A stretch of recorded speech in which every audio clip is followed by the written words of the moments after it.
Hi, welcome to Conversations with Your While. It's a show in which I chat with authentic, heart-centered experts about interesting topics to spark, inspire, and motivate both personal and professional growth. And today's conversation is worth your while if you are ready for change, but you're feeling stuck. You just don't know how to move forward. The truth is, you'll look for change multiple times in your life. And so today we're going to address the main things that are keeping you stuck and show you how to move beyond them so that you'll be prepared each time you feel a change coming in your life. I'm Linda Bucher, and I have the best job in the world. I help people get unstuck. It's my superpower, and I love empowering and guiding high potential, multi passionate people to find their superpowers, to get to the next level, and to get the most out of life because that's what you're here for. And today, I am very excited about my guest. Today, I have the pleasure of speaking with Cindy Carrillo. And Cindy, uh, thank you so much for being here. I want to tell everybody Cindy is a coach, Cindy is an author, and Cindy is a ranch girl. And she's making big, beautiful ripples because she's helping people to find their next. So if you're hungry for change, you're like, what's your next? That is something that Cindy does. And that's like one of her main focuses. So, Cindy, thank you for being with us today. Oh, it is my absolute pleasure. Thanks for having me.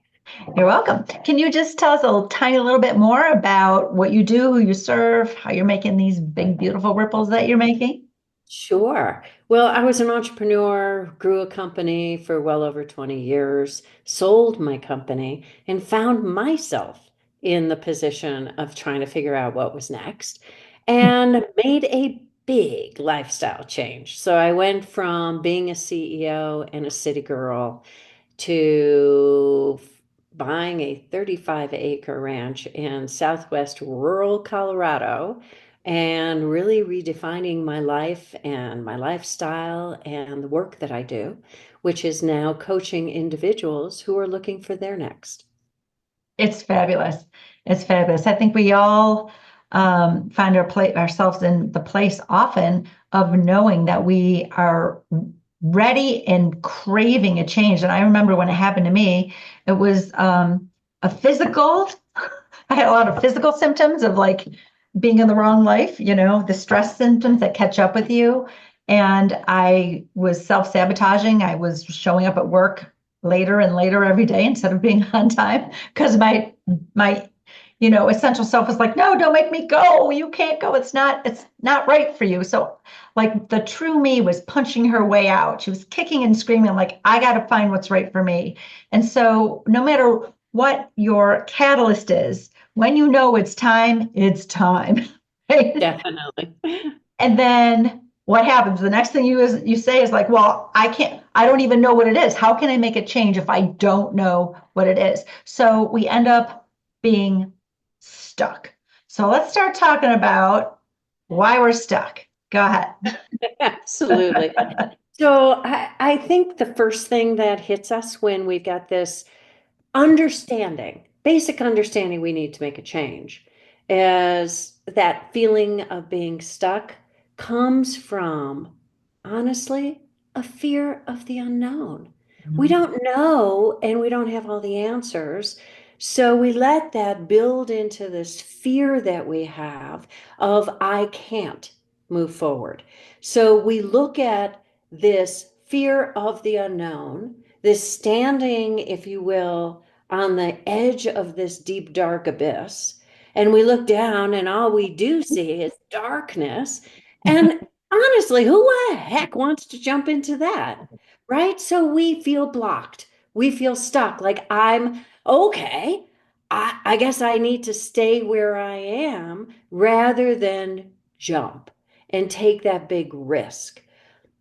The reality is, that fear of the unknown and that darkness that's in front of us is actually our humanness telling us, wait a second, we don't jump into darkness. Whoa, hold back.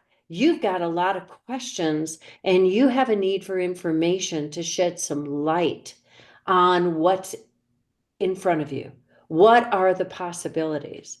So, what the fear of the unknown does when it blocks us is it makes us think that the proper move, the conservative move, the right move is to stop and to stay where we are.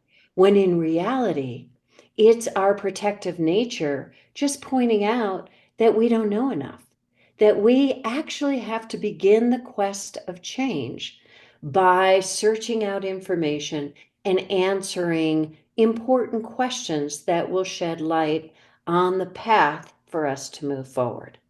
That's the most important block that will stop us in our tracks. Thank you for sharing that. I 100% agree. When people don't know which way to go, they stay still. They're like, right? They stay still. However, one of the things I like to point out is, well, getting your bearings is in action. So you are in action if you're getting your bearings. Where am I? And part of getting your bearings, which is getting this information that you're speaking about, is discovering who am I and what do I want? Because most people don't stop to they just like on the train of life and they don't stop to ask themselves that. And although your core identity stays the same, but you probably haven't been in touch with him or her since you were 4 years old, but the core identity stays the same. But what we want now, who we are now, is different than 10 years ago.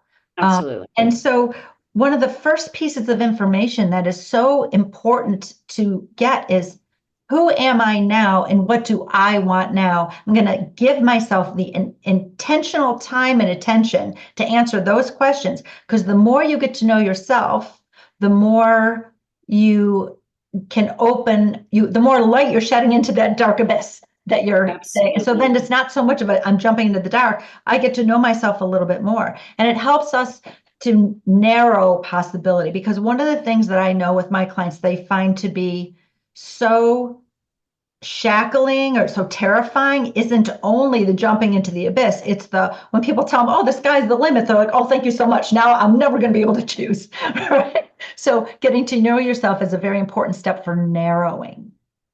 Absolutely.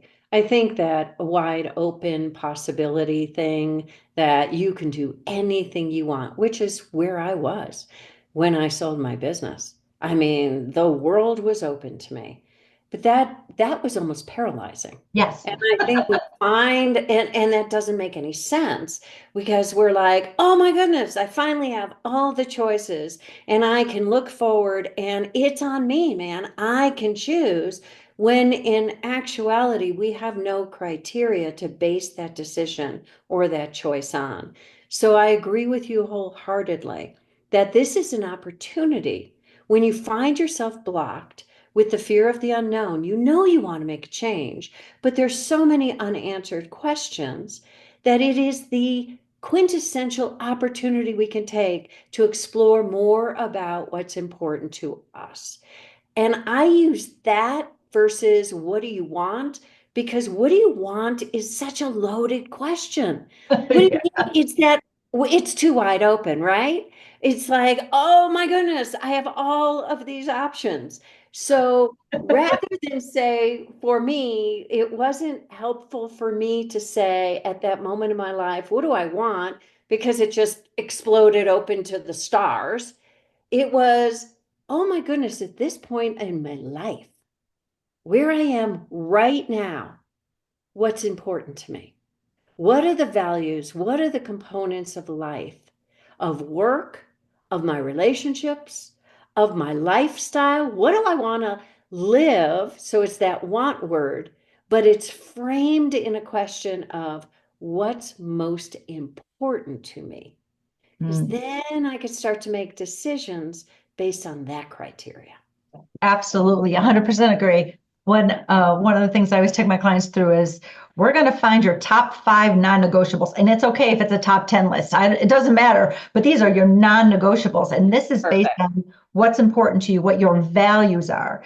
And a lot of times we can find this through contrast, right? We're like, oh, I have this and I don't like this. I feel like this and I don't like it. So then, okay, let's use antonyms. What's the opposite of that, right? If Yes. you're feeling stress and difficulty, how do you want it? I want to feel ease. I want to feel peace. A lot of times we start our what's next by feel. I just know I don't want to feel like this. Okay, so let's identify how you want to feel. Now you've taken that sky's the limit and you've narrowed it a little bit. Like, okay, what makes me feel like this if I look back in my history? When have I ever felt those feelings of ease or peace or whatever you're looking for? And when was it? So then you're starting to get, that's part of the way you get to know a little bit more about yourself, a little bit more about what lights you up. These non-negotiables, this what's important to you is such a phenomenal list. That's just such a great point. Really I great. agree with you. I agree with you. I love Let's the term non-negotiable. yeah. Let's talk about the second reason you're stuck, that fear of failure. Let's talk about Ooh, that. Go ahead. fear of failure is a tough one because the fear of failure is less about us and more about what we think others are going to think about us. When you think about it, failure, for me, the term failure is a four-letter word. Now, I will swear until up and down and around the block, but I don't like the word failure. And I don't think it exists unless you don't accept responsibility, you don't identify your role in your behaviors of an outcome, and you don't learn. Bingo. If you don't learn, then then I would say you probably failed. But if you recognize that you were a part of the process, what went wrong or did not meet your expectations, and third, you learned, then how the heck can it be a failure? It's just part of the process. That's all it is, because learning is everything, figuring out how to move forward. So the fear of failure holds us back and blocks us from moving forward because we're scared of what other people are going to think. And again, I faced this fear when I was going through the process of changing my life from living the life I was living to now starting a ranch when I had no experience ever living in the wild. I don't live in the wild, but living on the land and raising animals and growing hay for animals and starting a garden and learning how to can and being, as close to living a sustainable life while still being able to go to Target, thank you very much, and having the lovely things in life. I I didn't know if I could do it, so unknown. But I was like, what if I can't? What are they going to say about me? What are they going to think? What if I buy this land 6 hours away from my family and friends by car, right? And they decide not to come. What happens? What if they hate it? The other side of this. Now we take a breath and we say, what are we really worried about? What what is the thing? What are these what ifs that are stopping us from moving ahead? So I kind of play a game and I ask myself, what if? Okay, if I'm so worried about it, what if I build this and they don't come? Then, ooh, well, I'd be kind of alone. And is maybe if I build it with the intention of them coming, because family and friends really important to me. So why don't I think that through and design it in a way up front where they'd want to come, right? Because who wouldn't want to come to what I've created here? But I needed to take that into account. What if I find I don't love it? What if I made up this vision, this fantasy of a life, and I put all my time and my effort and my money into it, and it turns out I hate it? What if that happens? Huh. Well, if I'm investing my time and my effort into it and my money, I'll turn around and sell it and try something else. Have I lost? Hopefully not. Have I learned? Absolutely. Have I failed? No way. Yeah. So we have to allow ourselves to explore what the fear of failure is really all about. What are we worried about? Ask ourselves the questions. What if? What if? And for me, short of murder and maiming, I'm pretty good. All I'm right. I could fix it. I could address it. So Right. can't let it block us. We need to address it. Yeah. And I'd like to point out, like, first of all, very, very great points. And thank you for some insight into how to shift your perception. So instead of being failure, it's another opportunity. That's really what's happening. It's opportunity instead of failure. Um, and um, One of the things that I notice about some people, the ones who are afraid to try, is because they're making it mean something about their worthiness, something about Sure. themselves. Their Yep. sense of worthiness is already so degraded that they just can't take another hit. So if they don't try, they can't fail. And Totally. and that feels more comfortable because they're comfortable being in that place. They're familiar with it. That's why it's more comfortable until the you get are so uncomfortable when the pain is so great. Like, was is it a Nias Nin quote about that pain to remain in the bud was greater than the pain to blossom? That's when you blossom, right? That's when Right. you're ready for this. And so that is the time when you can um, discover your how you might do it. So I might fail, but I'm not, like I might not figure it out initially, but instead of thinking of it like failures, that creating the light bulb that 10,000 try finally worked. It's you're discovering what doesn't work. It's a Mhm. discovery, not a failure. It's information, like you're saying. You're discovering how. When we were babies and we were just learning how to walk, we fell all the time. We weren't deterred. We were just like, well, I guess that doesn't work. Our muscles were like that, not that way, because I fall down when I do it that way. So we just keep trying. And so this, trying and correcting as we go along, it's something we're born to do. Our baby muscles do it. We are born to do this. It is absolutely not failure. It's discovering how. That's what we're doing. And the what if fears that come into play are always what if. We're telling a what if story with a nasty ending. And if you're going to make up the future, why wouldn't you make up a story with a happy ending instead of a nasty ending? What if positive? What if I grow and learn through this whole process? What if every step on the path I'm taking has more value than where it was supposed to take me? Absolutely. What if raising miniature horses ends up being one of the most delightful things I ever got to do? What if birthing baby goats was exhilarating and I never knew how to do it before? And oh my God, I got to do it and see Right. baby goats. I didn't know what I didn't know. Most of us don't know what we No, we don't. don't. Yeah. Yeah. So I agree with you in terms of turning it into the positive. Why don't we play the what if game with what if I love it? What Hmm. if I'm unbelievably successful beyond my wildest dreams? That's What right. if? And what But if we tend to play the negative. yes. And what if I don't need to be afraid being seen trying? Yeah. Yeah. Right? What if I Okay. don't care what other people think? Right. Mm, right. That's a whole nother podcast. We A could do whole a other podcast on podcast. what other people think. We should so do that. Okay. Let's talk about the third reason that people are stuck and what to do about it. And this is the willingness to settle. And I briefly mentioned that it's more comfortable. It's in our comfort zone to settle. And then the second thing I want to say is we don't believe we're worthy of the change we want. So that's again a worthiness problem. And it's really not a worthiness problem. Let me just back up. It's a perception problem. It's how you perceive your worthiness, because everybody's a bazillion percent worthy. If you don't want to take my word for it, call me up and I will show you how to show yourself that that is true. But you have a perception problem with your worthiness. So we're willing to settle when we think we're not really worthy of something better or something more when we're and because it's more comfortable. So, Cindy, what kind of light can you shed on this willingness to settle obstacle?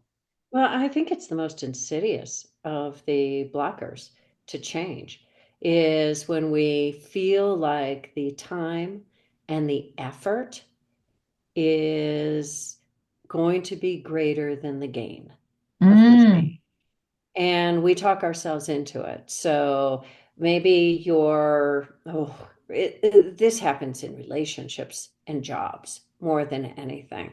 So we've got a supervisor in the work that we do in our job who just is the most annoying person in the world. They micromanage us. We just hate what we're doing and we settle for it because at least I have a job and at least I'm getting a paycheck and I'm able to pay my bills. And at least it gives me this and this. When we do that to ourselves, at least I have someone in my life. At least they don't beat me. Mm, At least mhm, we are downgrading, to use your term, the worthiness of ourselves. We expect so little, we lower the bar. Well, my way of looking at the willingness to settle is that it's actually costing you more than you'll ever realize. The amount of energy it takes to stay in a place that provides us with the least is so much more than the effort it will take to move you into something where you're raising the bar on the expectations for yourself of what you deserve. So much more. mm. And that's what people don't understand is that they are using more energy settling than it's going to take. But again, if they don't know their direction, they don't know what it's going to take. I think of the people that I serve as being on an island. I call it the island of playing it safe. That's what I call it. And on the island, there are island dwellers, there are dock seekers, and there are adventurers. The island dwellers are the ones who are sitting at the camp going, I'm probably never going to get off this island because it's too scary to foray into those woods. I don't know how, I don't know the way, I don't know what way to go. And it seems like it's going to be a whole lot of effort, to your point. So for those folks, I say, well, I'm not going to ask you to do anything because you're not ready. That's an internal switch that flips when you become a doc seeker, right? But you're not ready. You're not ready. So if you're not ready, that's okay. But you won't know if you're ready if you don't know what it's going to take. So let me shed some light on the steps. And I'm going somewhere with this that has to do with something you've done. So let me shed the light for you on how to get through the wilderness, what to do to get to that dock, to get off that island of playing it safe. Because once you know what it's going to take, now it's not as scary because it's no longer the unknown, which is your first point, fear of the unknown. It's no longer the unknown when you have a pathway, right? So those are the island dwellers. They need to know the pathway. Those are the stuck people. The dock seekers are not stuck. They're like, I got it. I can do this. I'm smart. I'm capable. I'm going through the woods. I got my backpack. I got my compass. I'll figure it out. Now, it may take them a long time to figure it out. Where the adventurers are like calling for backup. They're like, hey, I need my guide to bring me through because I got to get through quick. I got to get off this island. I'm done playing it safe and I got shit to do in the world. So those are the adventurers. Actually have a little quiz on my website about you can discover which you are. But the reason I wanted to talk about the island dwellers, they're the stuck people. And so if they have like a map, here's what it's going to take. So when that switch flips and I'm ready, I know what it's going to take. And the reason I want to bring this up is because I'm about to hold it up because Cindy wrote a book that's phenomenal. And it's a map. It's a map. I'll talk about my map. I have a map too, but I'm going to talk about Cindy's map. This is a map it's called Finding Your Next, and that's NXT for those of you listening and you can't see this beautiful book I'm holding up. Finding Your NXT, Finding Your Next. And it's like a roadmap, a pathway. And I'm going to hold up this other thing, which I don't usually do with but look at, it comes with a so like a lot of people, you read the book and then it becomes shelf development, right? You're like, instead of self-development, it's shelf development. You just stick it on the shelf, like, oh, there's such good stuff in there. But if you really want to do it, if that internal switch flips and you really want to find your own way, then there's a workbook. And if you start filling it out, it's going to be amazing for you. And it's very similar to, like, I love it so much because it's very similar to my passion and my purpose as well. Like Cindy and I are like, she's doing this from Colorado, I'm doing this from Buffalo and sometimes Florida. And we're all in it together. And so it's so phenomenal. And I just wanted to share that. And then, I know that Cindy, you also have your coach 101 like I do, and you also have this immersive experience on your ranch, which sounds so amazing. So if you are an adventurer, which is in my terms, you're an adventurer, and you resonate with, with what Cindy's doing resonates with you, then you're like, no, I don't want to fill out the workbook. I want to go to that ranch, right? So adventurers are like, bring me the guide me. I don't want to DIY. That's going to take too much time. I'm too impatient for that. I want it right now. Yeah. And so I wanted to point those out. And Cindy, I'm going to put a link to your website, which is finding your NXT, finding your next, without the E, .com, so that people can buy this book, buy this workbook, connect with you. Maybe they want to come out to the ranch. Maybe they want to coach one-on-one with you. So I'm going to do that because I love this, and I'm not the only person doing it. And there's a lot of other people doing it beautifully, and you are one of them. And I'm so grateful to have had you as a guest today. So Thank you. I want to thank you so much for being my guest. Oh, this has been great. Thank you so much. I love talking with a kindred spirit, right? It's so much fun. We're like, yes, Yeah. exactly. Yes, exactly. I know, Yeah. totally. Okay, beautiful. So, all right. Thank you. And that is our show. Once again, I'm Linda Bucher, and I'm on a mission to inspire and impact millions of people to know their worth and share their gifts, right? So if you're ready to get unstuck, get to the next level, and get the most out of life, you could take my little quiz for going big right on my website, lindabucher.com. If you are ready to find a pathway, you can contact Cindy, and you can look at her stuff. Also, I have a map making strategy session. If you want to make the map, then you'll know once you won't have to use the map, just make the map. You got the map. It'll help you get from where you are to where you want to be. So we can do that as well. And then be sure to subscribe to this podcast. And if you like this episode, like the episode and share it with someone that you care about, maybe someone who's stuck and maybe wants to know what their what next is. And then come back next week for another great show to help you grow. So until next time, make sure that you've made this conversation worth your while by fueling the spark that it ignited.